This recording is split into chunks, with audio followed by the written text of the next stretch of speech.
Okay, sweet. All right, hi everyone. My name is Jordan, and today I'm going to be doing an introduction to Zigbee security.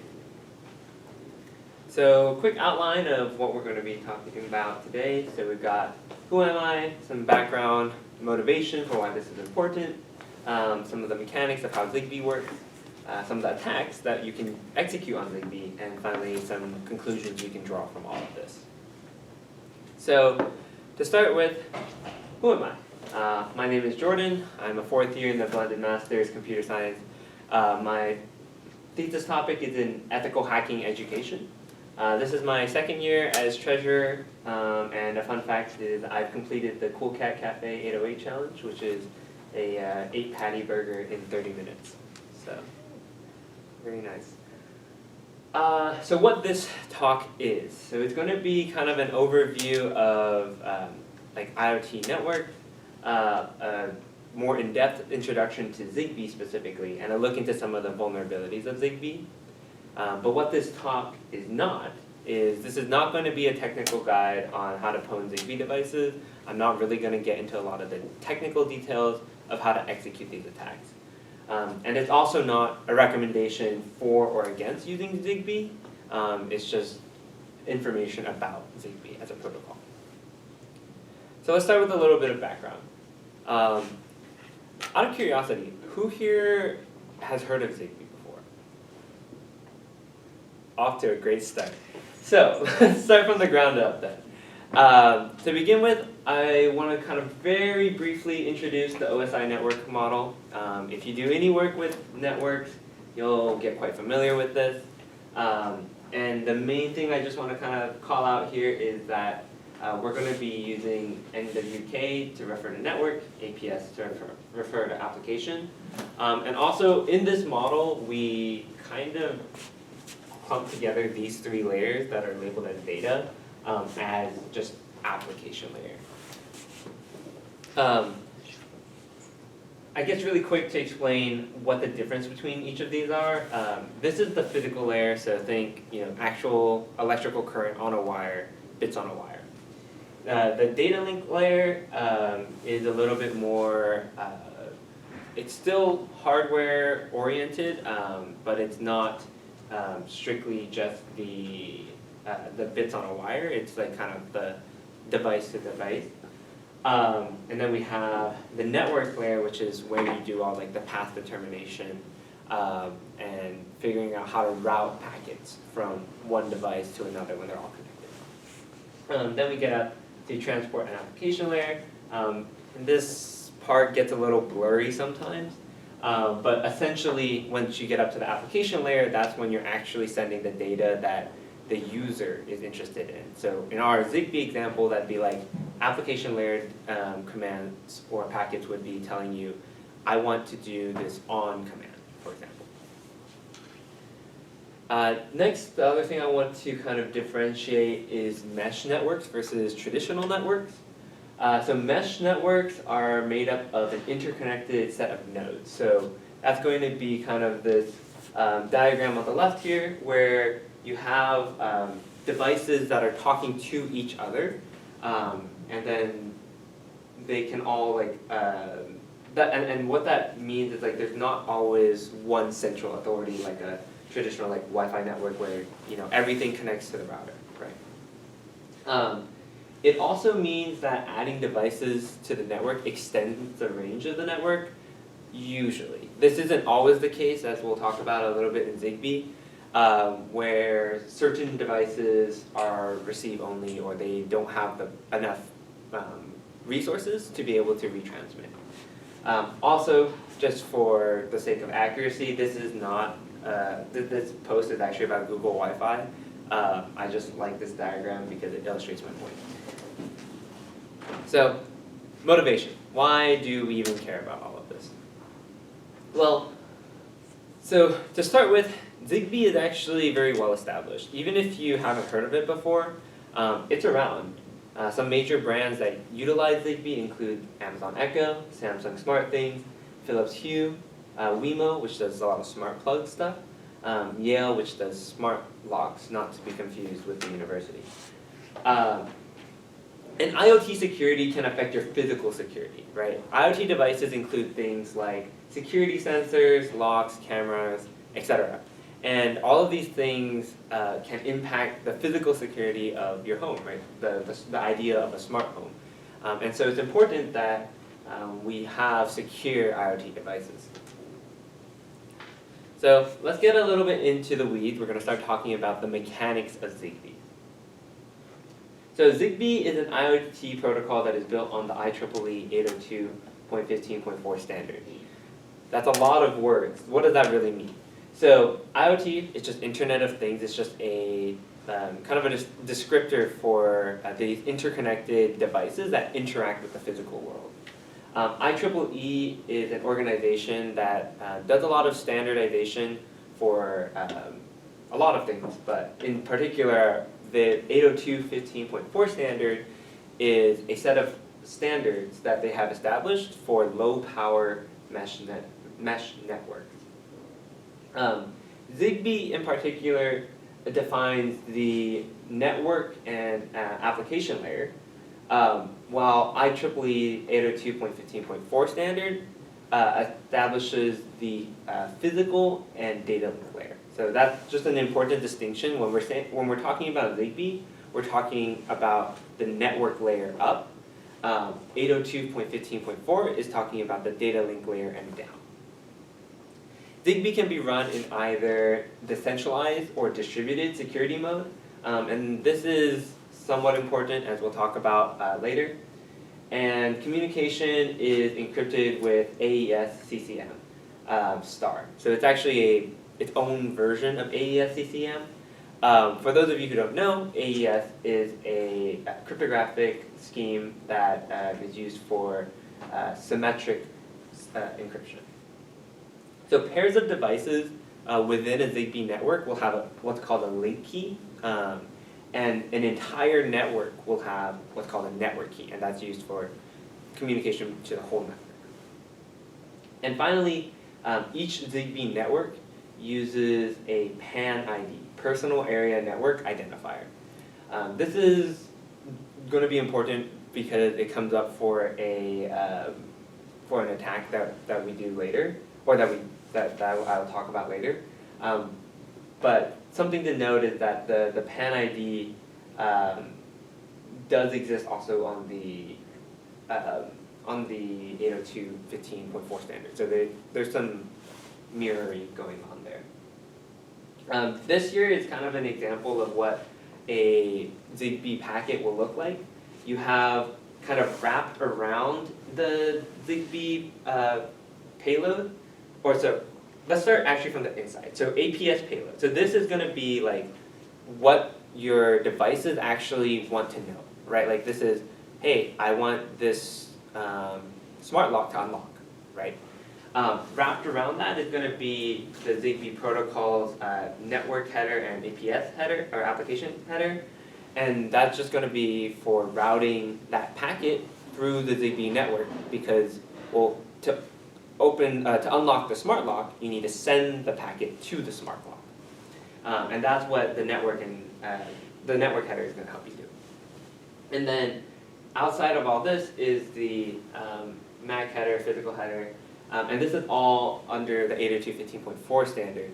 And this is so, well, you know how you want to get from point A to point B, right? Device A to device B, but you need to understand how to, like, maybe one connection has like certain physical properties, like some of it is wired or whatever, and you need to be able to transport it between each of those devices.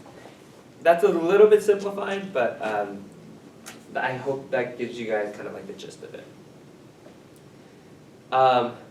Zigbee also has a lot of versions, and what we'll find is that Zigbee 3.0, this is kind of the most recent Zigbee version. It's pretty good, but because of backwards compatibility, a lot of the older Zigbee versions still have to be supported. And we'll see how that later runs into some potential issues.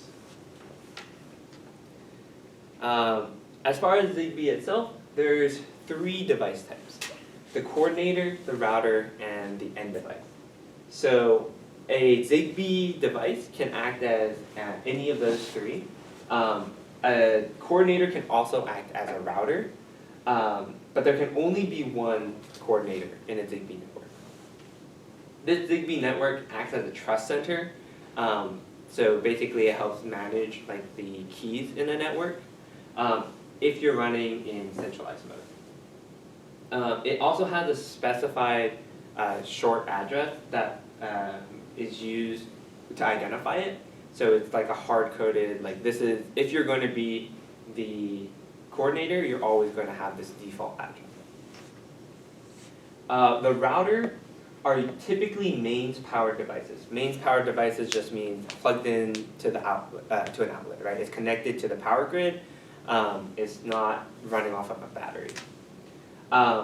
Routers help you extend the range of your Zigbee network.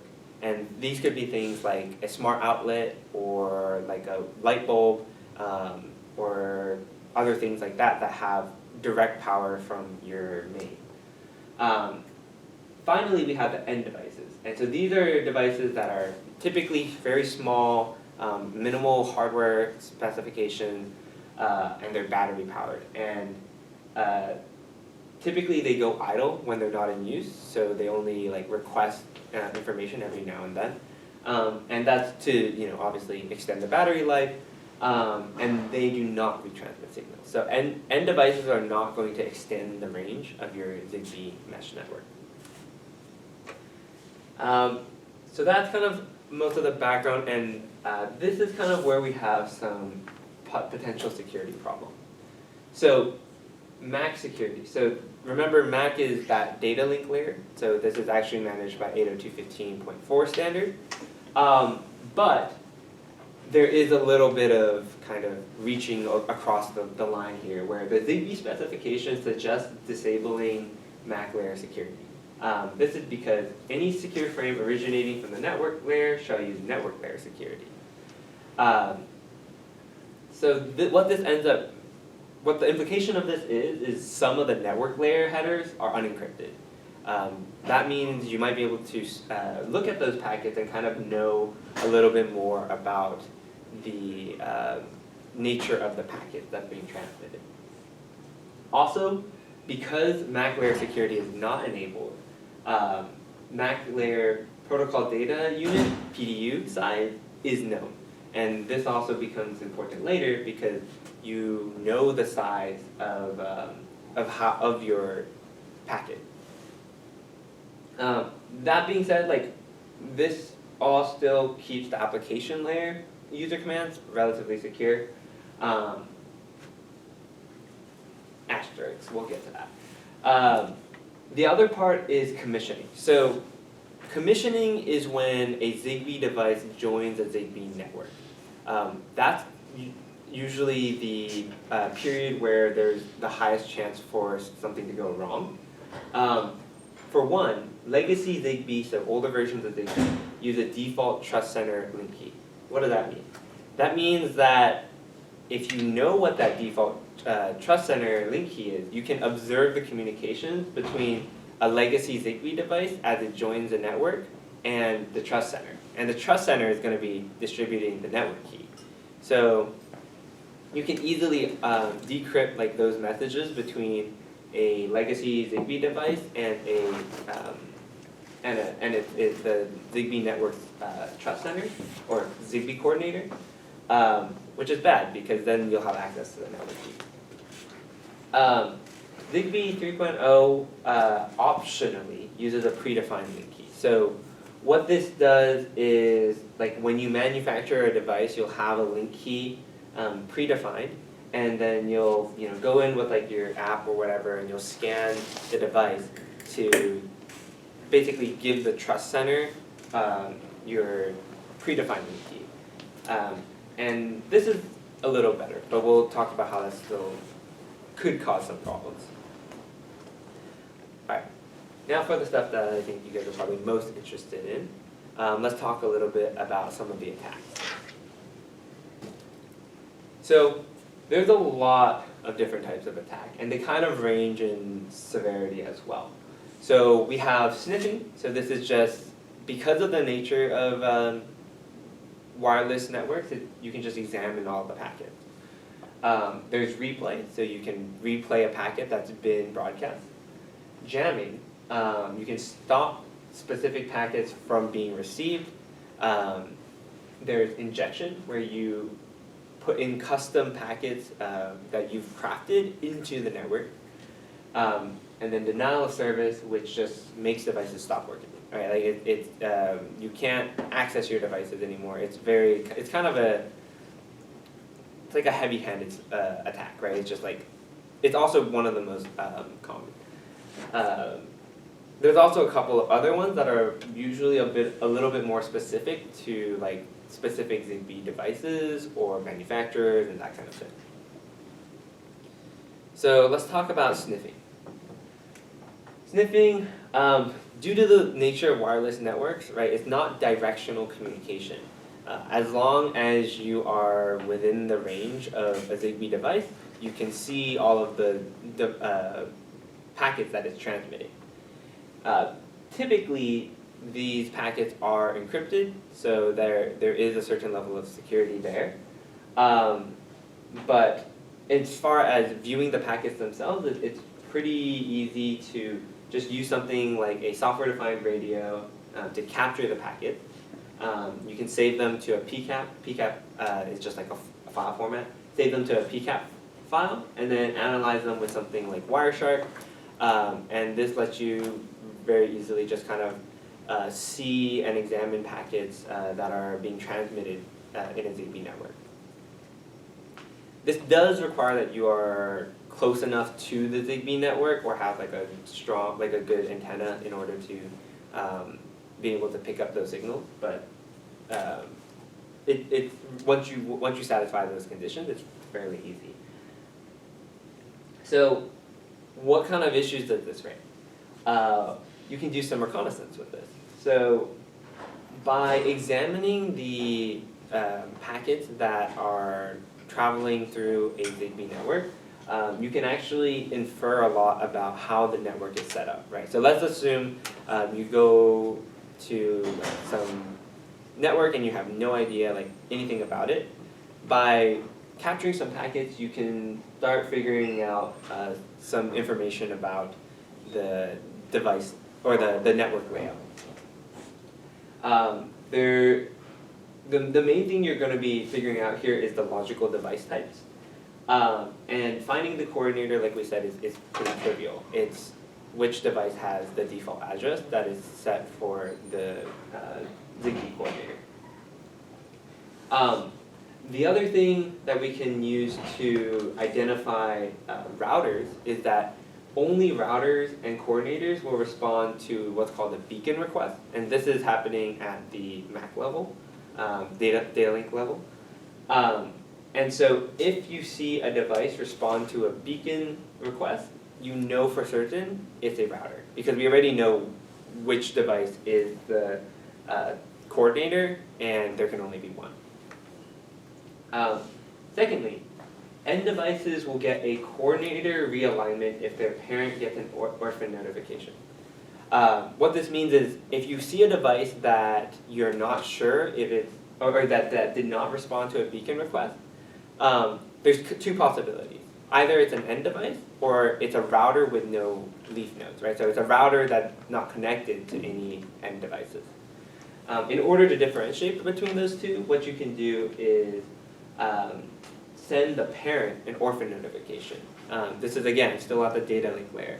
And if the end device gets a coordinator realignment, then it's a if the device you're trying to inspect gets a coordinator realignment, then then you know it's an end device and not a router.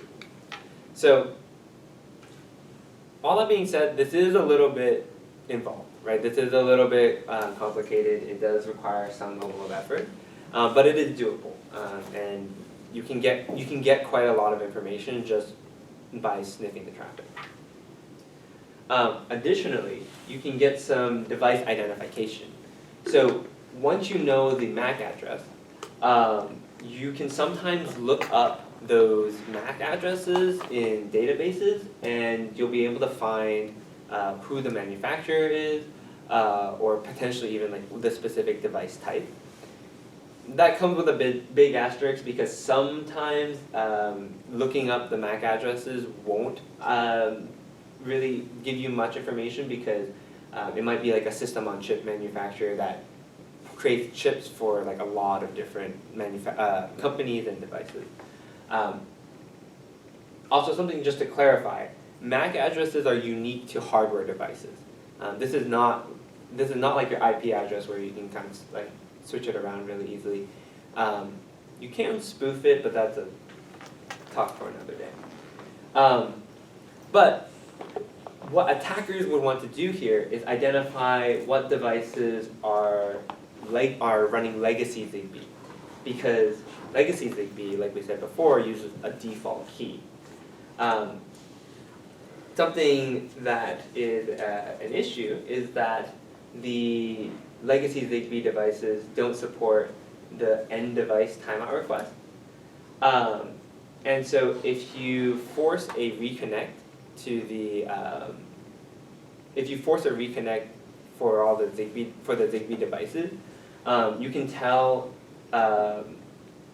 tell which devices are legacy devices if they don't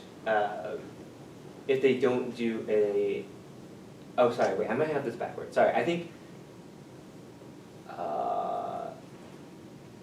Sorry, I need to check on this. But it's either, I believe it's actually legacy devices use the end device timeout request, and in newer versions, Zigbee no longer uses that. So if you see a device that transmits an end device timeout request, then you know that it's a legacy device. Yeah, I do need to double check on that. I'm sorry, I don't remember that one off the top of my head. So next, let's talk a little bit about replay attacks. I couldn't find a good image for a replay attack, so instead you guys get this meme. But a replay attack is fundamentally very simple, right? It's just, we're going to listen for a packet and then we're going to send it again later. It's relatively simple to execute, but it can be device specific in terms of whether or not it works. It can potentially allow the reuse of sniffed commands, but if, for example, you have like a good counter mechanism, then your device would know, hey, I've already received this packet, don't listen to it again. There are some attacks that get a little more sophisticated where you can try modifying like the counters if they have one, but again, can be device specific, kind of an interesting attack to know about, but it's not necessarily always the most applicable. So now we're getting into stuff that's a little more complicated. Let's talk about jamming. So there's a tool called Zigator that can do selective packet jamming. To jam a specific packet, so this is as opposed to just occupying the entire frequency with noise, you need to be able to identify a packet and respond quickly. This often requires device level firmware because there's a lot of latency between like capturing packets on a external device and then transferring it to your computer, analyzing it, and then responding back. And the amount of time you have to selectively to choose whether or not to jam a packet is usually like in the micro or milliseconds. So this is like fairly technical. I'm kind of gonna gloss over this a little bit, but the general idea is that you read in the bytes of the packet one by one, and as soon as you realize that, oh, this packet is actually one that I'm interested in, then you can start transmitting basically just noise in order to jam the packet. And this is really helpful because it means you can do some pretty interesting stuff in terms of, instead of just like stopping all of the stopping all the packets from being transmitted, you can selectively jam ones that are important and that enable certain types of attack. So for example, you can force Zigbee devices to disconnect. So I mentioned this very briefly when I was talking about sniffing, and this is kind of where the two of them kind of connect. But if you want to force Zigbee devices to disconnect, something you can do is send a beacon to the coordinator, and you can see here the extended pan the extended pan ID is different, right? It's some random noise, and when the coordinator realizes that, it's going to say, oh wait, there's a conflict here. There's different pan IDs, and that means that I need to update the network. But you can catch that network update and jam it, and that forces the devices to be disconnected, right? And so this is also a bit of a denial of service, but this can be really useful because, like we said before, the commissioning, right, like when the device is rejoining a network is when there's the most opportunity for an attack. So this is kind of from one of the papers I was reading, but this is known as like a brief moment of vulnerability, and there's actually like this that's actually like a quote from the Zigbee specification. But if you can trick an end user into resetting their devices, then this can potentially be exploited for offensive purposes. In Zigbee 3.0, you do have those device-specific install codes, right? Or the device-specific link key. This does make it a little bit harder, but some of like the potential risks include like if you have a second-hand device, you don't know who else has access to that device's link key, or if you improperly dispose of like the link key, like you just put it in your dumpster or whatever, that could also potentially expose it. That being said, I don't want to just like make you guys super scared of like using that. Like this does mean that someone's like probably pretty directly targeting you, because they'd have to like dumpster dive in your garbage can to like find it. But it is a possibility. So denial of service. So this is kind of a bit of with denial of service, like obviously you could just, if you had infinite resources, you could just jam the entire frequency forever, right? Like you just, that thing is, that's very noticeable, and it's resource intensive. So this is called a low rate denial of service. So let's say you have the network key now, right? Or you have some way that you're able to join the network. Something that you can do to cause a denial of service is you can do a low rate denial of service. And the reason why this works is because many Zigbee devices are relatively resource constrained, right? They're these small devices, they're not like laptops with all their compute power. And so you can overflow Zigbee routers / coordinators. It should be coordinators, not controllers. But there's kind of multiple ways you can go about this. One is with a sync node, and then one is without. So what this does is, with the sync node, you send packets from your attack node to your sync node, and it goes through the router. And this overflows the buffer until the buffer times out. And so all you have to do is you have to send enough traffic to overflow the buffer until it won't accept any more packets, and then you just wait for your packets to expire, and then once they've all expired, then you send it again. And this is much more efficient than trying to just consistently keep sending a ton of packets. And it's definitely, it's able to, because it hits the router, it's able to like deny service to, for example, like in this kind of a network configuration, you'd be able to deny service to the specific target node because you take down this router. Alternatively, a bit of more of a direct approach is just send the traffic to your target. If you just send the traffic to your target, then when you can fill their buffer, and this will effectively do the same thing, but the buffer that you're overflowing is not targeting the router, but the target itself. The reason why you might not want to do this is it is more detectable, but whereas like with the sync node, the target node just kind of suddenly loses connection, right? The last main one that I want to talk about is packet injection. So this is a very wide class of attacks. Like this could be basically anything. But the one example I want to specifically talk about is from this guy right here, Matt Knight.